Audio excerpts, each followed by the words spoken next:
তো বন্ধুরা তোমরা সবাই কেমন আছো? আশা করি সবাই ভালো আছো। তো আজকে আমি রিভিউ করব মিরাই মুভিটা নিয়ে। এর আগেও আমি মিরাই মুভি রিভিউ করছি। তো এটা আমার ২ নম্বর পার্ট হবো রিভিউর। তো এই মুভির আজকে আমি খারাপ দিক দিয়ে বলবো আর ভালো দিক দিয়ে বলবো। তো মুভির কাজগুলা কেমন আছে সেটা বলবো। তার আগে বলে দিই, তোমরা যদি রিভিউ দেখা পছন্দ করো তাহলে আমার এই চ্যানেলটা সাবস্ক্রাইব করে দিও, কারণ আমি এই চ্যানেলে সবসময় রিভিউ করে থাকি। তো এই মুভিটার কাহিনীটার কথা যদি বলি, এই মুভিটার কাহিনীটা হলো সম্রাট অশোক যখন মানে কলিঙ্গ যুদ্ধ জিতছিল, জেতার পরে সে বুঝতে পারে না যে সে যুদ্ধ জিতছে না হারছে। কারণ কলিঙ্গ যুদ্ধতে বহুত মানুষ মারা গেছিল, সেটা সবাই জানে। তো তখন মানে সে যে ৯টা গ্রন্থ সহায়ে যে জিতছিল, মানে এই যুদ্ধটা সেই বিনাশকারী হয়েছিল।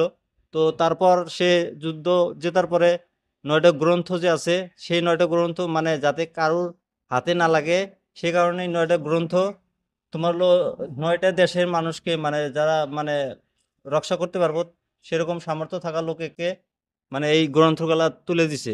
তো তারা জায়গায় জায়গায় যে মানে ছুপায় রাখছে, মানে পলায় রাখছে। তো সেই গ্রন্থগুলা যাতে অন্য কারোর হাতে না পড়ে, যদি পড়ে তাহলে পরে বিনাশ হয়ে যাব দেশ। তো সেই ৯টা গ্রন্থ একটা ভিলেন যার নাম হলো মনসু মনুস মানে প্লে করছে। তো তার হাতে সে আবার খুঁজতেছে বইগুলা, মানে সে একটা তান্ত্রিক, মানে সে মানে ভগবান হতে চায়, মানে ৯টা গ্রন্থ যদি হাতে পড়ে সে ভগবানের মতোই হবো আর কি। তো সে ৮টা গ্রন্থ মানে হাসিল করছে, মানে সে পাইছে অলরেডি হাতে। আর একটা গ্রন্থ আছে, সেটা মানে এখন পালে মানে সে ভগবান হয়ে যাবে আর কি, মানে পুরা দুনিয়াকে রাজ করবো আর কি। তো ৯ নম্বর গ্রন্থটা পাইবো কিভাবে সেটা দেখার জন্য তোমরা এই মুভিটা দেখতে হবো। আর ৯ নম্বর গ্রন্থটা পায় না না পায় সেটা তোমরা এই মুভি দেখলেই বুঝতে পারবা। তা তারপর যদি বলি এই মুভির রোল কাস্টিং গেলা, তো এই মুভিতে তেজা সাজ্জা আছে। তেজা সাজ্জা খুব ভালো অভিনয় করছে। তার যে অ্যাকশন সিনগুলা খুব সুন্দরভাবে সে করছে। তো আর এই মুভিতে তোমার হলো আছে ঋতিকা নায়ক। ঋতিকা নায়ক এই মুভি হিরোইন, সেও ভালো কাজ করছে।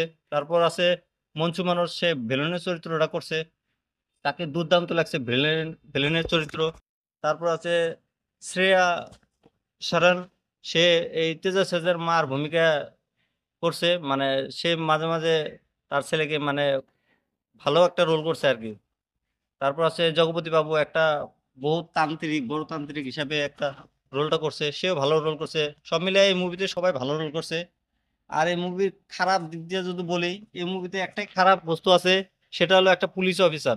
তো সেই পুলিশ অফিসারটা এই সিনেমাটাতে থাকা না থাকা কোনো ব্যাপারই ছিল না। কারণ তাকে দেওয়ার থেকে না দেওয়াই ভালো ছিল, কারণ তার রোলটা অত একটা ভালো লাগে না কারোর। তো বেকার ছিল এই রোলটা, সেটা দেওয়ার থেকে না দেওয়াই ভালো ছিল। তারপরে মুভিটা হলো তোমার হলো যদি ভালো ভিএফএক্স এর কথা বলি, মুভির ভিএফএক্স খুব সুন্দর হচ্ছে। ৬০ কোটি টাকা বাজেটের সিনেমা, বহুত ভালো একটা ভিএফএক্স খাটায় দিছে, সেটা অসাধারণ বলা যায়। তারপর মুভিটা হলো ২ ঘন্টা ৪৯ মিনিটের মুভি। তো এই মুভিটা বহুত বড়, মুভিটা আরটু ছোট করার লাগছিল। ২.৫ ঘন্টা ২ ঘন্টা ১৫ মিনিটের মতো করলে গেলে মুভিটা ভালো হতো আরো। তো মুভিটা খারাপ বলি না, মুভিটা খুব ভালো মুভি। প্যান ইন্ডিয়া রিলিজ করছে, ৫টা না ৭টা ভাষাতে রিলিজ করছে এই সিনেমাটা। তো এই মুভিটা খুব ভালো একটা রেসপন্স পাইছে পাবলিকের থেকে। হিন্দি অডিয়েন্সরা এই মুভিটা খুব ভালো পাইছে। তো এই মুভিটা আগে আরো ভালো কালেকশন করে দিতে পারবো। তো তোমরা যদি এই মুভিটা এখনো দেখো না, তোমরা মুভিটা যা দেখতে পারো, কারণ এই মুভিটা খুব সুন্দর একটা মুভি। যারা মাইথোলজি, হিন্দু পৌরাণিক কথা মুভি দেখা পছন্দ তাহলে এই মুভিটা দেখতে পারো। আর যারা পছন্দ করো না তাহলে না দেখাই ভালো। তো এই রিভিউটা তোমাদের কাছে কেমন লাগে তোমরা কমেন্ট করে বলে দিও, আর এরকম রিভিউ দেওয়ার জন্য আমার চ্যানেলটা সাবস্ক্রাইব করে দিও।